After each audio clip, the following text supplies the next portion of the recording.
What's happening, YouTube? What's up? What's up? This video gonna be about questionable MVPs picked in the NFL over others. 1975, FRAN Tarkenton got it over OJ Simpson. FRAN Tarkenton that year had 2,994 yards, 25 touchdown passes, 12 and 2 record. And the NFL used to base it on the player, not because of the wins and all that. They had different ways of doing it. Simpson was 2 years removed from his groundbreaking 2,000-yard season, first NFL player to ever do it, in a 14-game season, mind you. Now, you can actually make the case that 75 was even better than 73.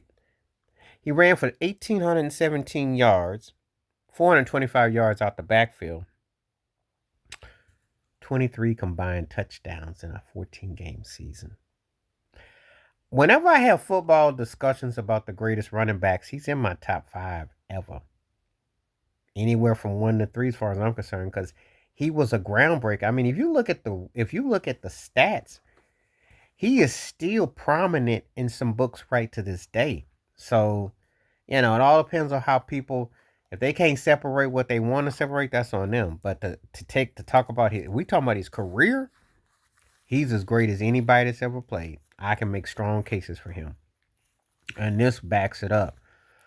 FRAN Tarkenton, though, became quite the personality from the New York Giants to Minnesota Vikings. He lost all the Super Bowls and because of his size. And he was actually like a precursor to Doug Flutie and then to Russell Wilson.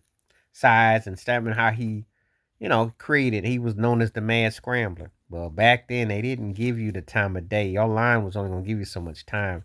They were coming to squash you, And he did grow for himself, but was he an MVP worthy? Not quite. He had big time stats, but there's no way he should have gotten MVP over OJ. I looked it up, everything up. It was far tougher for a dominant running back. They had loosened up the rules a bit. It still was tough for a running back to dominate, especially when he had Joe Ferguson was all right, but there was some bad, brutal games. I remember being a Bills fan back in the day, and they went through a lot of hardships. I caught them post OJ, late 70s, early 80s. But he was huge for what they did, though. I mean, he was huge for what he represented. And, but there's no doubt when you look at what he did in 75, he could have easily, because he was a first-time Pro Bowler 5 straight years. He dominated the 70s. He was picked as the best player of the 70s. So, when I look at everything in totality, this is what I call they got the wrong MVP. 1975, they picked FRAN Tarkenton over OJ Simpson. When you look at the stats and the impact, you should have gotten it. At the least, it should have been a co-share. And I because the NFL has been very biased towards quarterbacks, and running backs still catch a short end of the stick. Remember the past year with Saquon Barkley? Ironically, Josh Allen, Jordan Thurman Thomas, and OJ Simpson, Buffalo Bills players will win MVP. But think about it. They usually don't. I thought Saquon should have been MVP.